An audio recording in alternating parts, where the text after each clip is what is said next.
Hi friends, இன்றைக்கி நாம் நேரத்தை பற்றின ஒரு பெரிய மர்மத்தை உடைக்க போகிறோம். அதாவது எதிர்காலத்தில் ஒரு நாள் 25 மணி நேரமாக மாறப்போகுதுன்னு விஞ்ஞானிகள் சொல்கிறாங்க. அது எப்படி ஏன் நடக்க போகுதுங்கிறத பற்றி தான் இந்த வீடியோவில் ஆழமாக பார்க்க போகிறோம். உங்ககிட்ட ஒரு கேள்வி, ஒரு நாளைக்கு இருக்கிற நேரம் பத்தவே மாட்டேங்குதுன்னு நினைக்காது ஃபீல் பண்ணியிருக்கீங்களா? அடடா, இந்த ஒரு மணி நேரம் எக்ஸ்ட்ரா இருந்தால் எப்படி இருக்கும்னு யோசிச்சிருக்கீங்களா? கண்டிப்பாக நம்ம பல பேருக்கு இப்படி தோணியிருக்கோம். அப்படி நினைக்கிறவங்களுக்கு நாசா ஒரு செம்ம ஹாப்பி நியூஸ் சொல்லியிருக்காங்க. அது என்னன்னு தெரிஞ்சுக்க ஆர்வமாக இருக்கா? ஆமாங்க, நம்புங்க.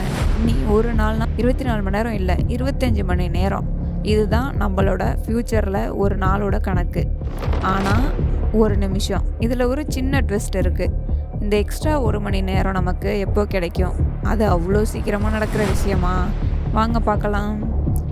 சரி, இதுக்கு பின்னாடி இருக்கிற சயின்ஸை கொஞ்சம் சிம்பிளாக பார்ப்போமா? நம்மளோட நாட்கள் நீளமாகறதுக்கு முக்கிய காரணமே நம்ம நிலா தான். அது எப்படின்னு தெரிஞ்சுக்கணுமா? இந்த டைடல் ஃபிக்ஷன்ற வார்த்தையை பாருங்கள். ரொம்ப சிம்பிளாக சொல்லணுன்னா, நிலாவோட ஈர்ப்பு விசை வேகமாக சுற்றுற பூமி மேலே ஒரு பிரேக் போடுற மாதிரி வேலையை செய்யுது. இதனால தான் பூமி கொஞ்சம் கொஞ்சமாக மெதுவாக சுற்றுது. இது எப்படி வேலை செய்யுதுன்னு பாருங்கள். 1, நிலா கொஞ்சம் கொஞ்சமாக நம்மளை விட்டு தூரம் போயிட்டுருக்கு. 2, அப்படி போகும்போது ஒரு கிராவிடேஷனல் ஈர்ப்பு விசையை உருவாக்குது. இதனால் 3வதாக நம்ம பூமியோட சுழற்சி வேகம் மெதுவாக குறைஞ்சிக்கிட்டே வருது. இந்த சார்ட்டை பாருங்கள், அப்போ புரியும் இது எவ்வளோ மெதுவாக நகர்ற ஒரு ப்ராசஸ்னு. வருஷத்துக்கு வெறும் 3.8 சென்டிமீட்டர் தான் நிலா தூரம் போகுது. இதனால் 100 வருஷத்துக்கே நம்ம நாளில் 1.7 மில்லி செகண்ட்ஸ் தான் கூடுது. ரொம்ப ரொம்ப கம்மி இல்லை? சரி, ஃப்யூச்சரை விடுங்க, கொஞ்சம் பாஸ்ட்டுக்கு போய்ட்டு வருவோமா? ஏன்னா நாம் இப்போ வாழுற இந்த 24 மணி நேரம் எப்போதுமே இப்படி இருந்ததில்லை. இதை பார்க்கும்போதே ஆச்சரியமாக இருக்குல்ல. டைனோசர் காலத்தில் ஒரு நாளைக்கு 23 மணி நேரம் தானா. அதுக்கும் முன்னாடி, அதாவது ஒரு 1.4 மில்லியன் வருஷத்துக்கு முன்னாடி வெறும் 18 மணி நேரம் தான் ஒரு நாளாம். அப்போது பூமி எவ்வளோ ஸ்பீடாக சுற்றி இருக்குன்னு யோசிச்சு பாருங்கள். ஸோ இதுலேருந்து என்ன தெரியுது? நம்ம பூமி பல கோடி வருஷமாகவே கொஞ்சம் கொஞ்சமாக ஸ்லோ டவுன் ஆகிட்டு வருது. அதனால் எதிர்காலத்தில் 25 மணி நேரம் நாள் வர்றது ஒரு சயின்டிஃபிக் உண்மை. ஓகே, இப்போ முக்கியமான கேள்விக்கு வருவோம். நான் முதல்ல சொன்னேன்லே ஒரு ட்விஸ்ட்டுன்னு, அது இதுதான். இந்த 25 மணி நேரம் நாள் எப்போ வரும்? இதோ பதில். ரெடியா? இன்னும் 20 கோடி வருஷத்துக்கு அப்புறம் தான். ஆமாங்க, நீங்கள் கேட்டது கரெக்டு தான். 200 மில்லியன் வருஷங்கள். பூமியோட சுழற்சியை மெதுவாக்கிறதுக்கு நிலா மட்டும்தான் காரணமாக இல்லை.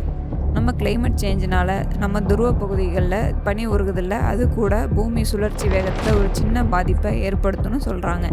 சரி, ஒருவேளை ஒரு நாள் 25 மணி நேரமாக மாறினா நமக்கு என்ன ஆகும்?